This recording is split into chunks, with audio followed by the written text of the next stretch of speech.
We were doing the chapter Changing Cultural Traditions, and the today topic we have to start is the debate within Christianity. So we read about humanism. It was an intellectual movement which was quite popular during the Renaissance. It is derived from the Latin word humanista, which means culture. So this movement started in the early part of the 14th century to the 16th century, and this period was marked by a revival of the classical influence of the Roman and the Greek, expressed in the flourishing of the arts and literature as well as the beginning of the modern science.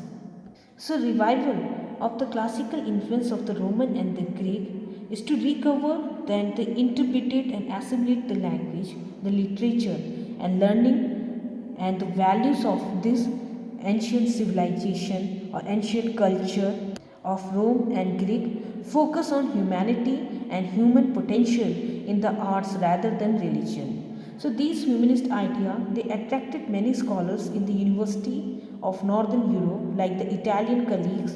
They too focused on classical Greek and Roman texts along with the holy book of Christian.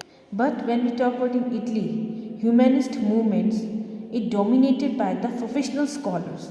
But when we talk about North Europe, this humanist it attracted many members of the church. If you talk about humanist culture in the Northern Europe, it attracted many members of the church.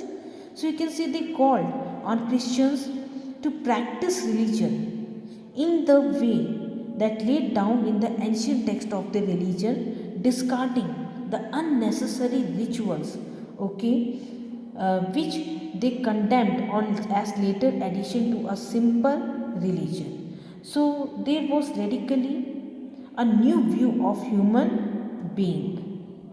So what was the new view for human being was they were free and rational agents. So here you can see free and rational agents who is sensible and is able to make decision based on intelligent thinkings rather than on emotions. Use reason and logic in thinking out of problems.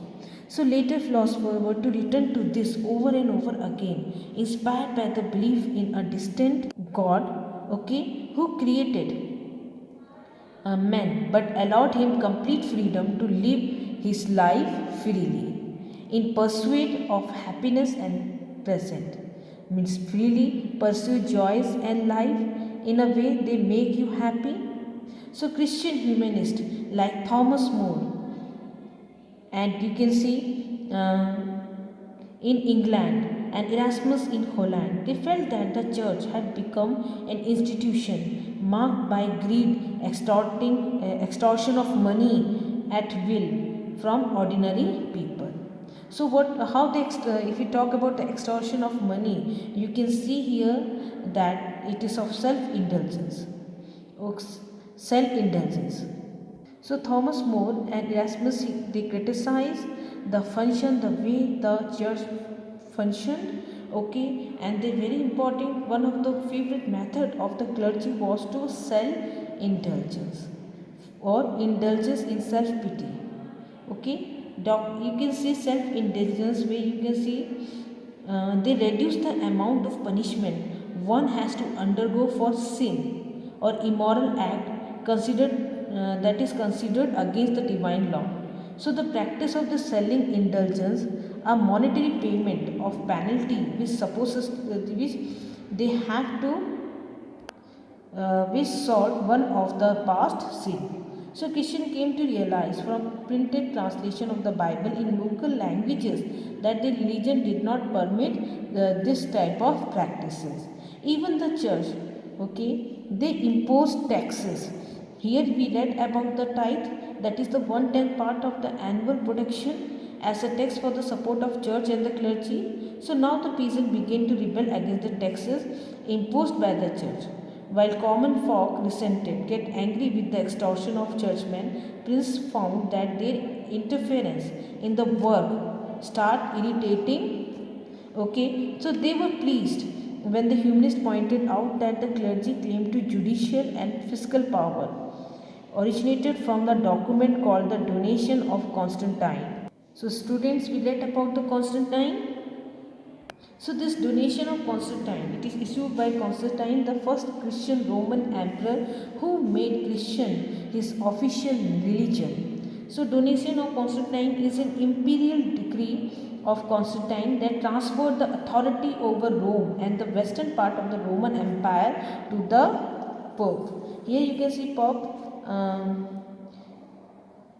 Sylvester first in the 4th century, granting the Pope dominion over in Italy as well as over Jerusalem. So these humanist scholars were able to point out that this was not genuine and had been, you can see, it is the documents were illegally copied. This is not the original document. So in 1517, a young German monk called Martin Luther, he launched a campaign against the Catholic Church and argued that a person did not need priest. So if we talk about Martin Luther, the father of the Protestant movement, so what he believed that, what was the belief here? He launched a campaign against the Catholic Church and argued that a person did not need priest to establish contact with the God. He asked his follower to have complete faith in God. For faith alone could guide them to the right life, right to live their life, and entry into heaven. So these movements were called the Protestant movements. Reformation.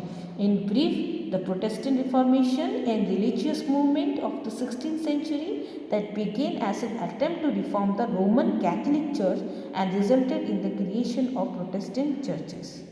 So led to the churches in Germany and Switzerland breaking their connection with the Pope and the Catholic Church. So Luther idea were popularized by Ulrich Zwingli and you can see Jean Calvin in Switzerland. So you can see supported by the merchant, the reformer had gained popular appeal in town. As far as the Protestant movements are concerned or the Reformation, while in rural area you can see the Catholic Church, they managed to retain or to continue to have their influence.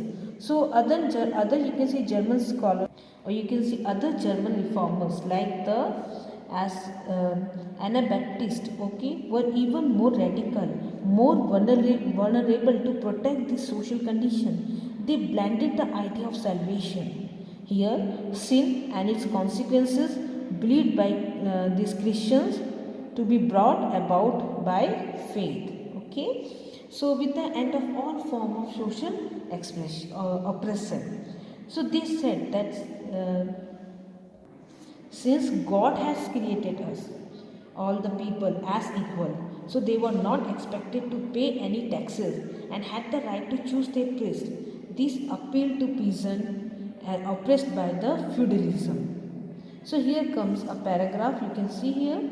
William Tyndale, English Lutheran, who translated the Bible into English in 1506, defended Protestantism thus. In this, you can see in this passage that they be all agreed to drive you from the knowledge of the scripture, and that ye shall not have the text thereof in the mother tongue, and to keep the world still in darkness. To the intent, you can see interest here that might sit in the conscience of the people through vain superstitions and false doctrine to satisfy their proud ambitions and insatiable, you can see, covetousness, and to exalt their own honor about king and emperor, and God himself, which things only translated the New Testament because I had perceived by experience how that it was impossible to establish the lay people in which truth, except the scriptures were, you can see, plainly laid before their eyes in their mother tongue, that they might see the process, order and meaning of the text. सो इस बात में सब लोग सहमत होंगे कि आपके जो धर्म ग्रंथ के ज्ञान से दूर रखने के लिए ये लोग चाहते हैं कि धर्म ग्रंथ का ट्रांसलेट अपनी मातृभाषा में उपलब्ध ना हो सके, जिससे दुनिया का रहे, अंधकार में ही रहे। यह पादरी जो वर्ग है, पुरोहित वर्ग, लोगों को जो अंतःकरण है, उनकी जो कॉन्साइंस में बन रहे, जिसके द्वारा आप देखते हैं बनाए गए व्यर्थ के अंधविश्वास और झूठ, ये धर्म सिद्धांत चलते रहे, उनका धर्म सिद्धांत चलता रहे। जिससे उसकी लालच पूरी हो सके। इस तरह वे अपने को राजा, सम्राट, यहाँ तक कि ईश्वर से भी ऊंचा बना सके। जिस बात ने मुझे मुख्य रूप से आप देखते हैं न्यू टेस्टामेंट का अनुवाद करने की प्रेरणा दी। मुझे अपने अनुभव से ज्ञात हुआ कि सामान्य लोगों को किसी भी सच्चाई की तब तक जानकारी नहीं हो सकती जब तक उनके पास धर्म ग्रंथ, उनके मदर टंग में, मातृभाषा में ट्रांसलेशन उपलब्ध ना हो, तभी वह ट्रेडिशन, टेक्स्ट और ऑर्डर को समझ सकेंगे। Luther did not support radicalism, okay, means revolutionary movements. He called upon German rulers to suppress the peasant rebellion, which they did in 1525.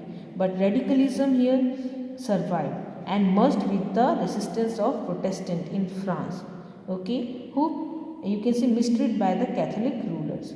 So started claiming the rights of a people to remove an oppressive ruler and to choose someone of their own liking.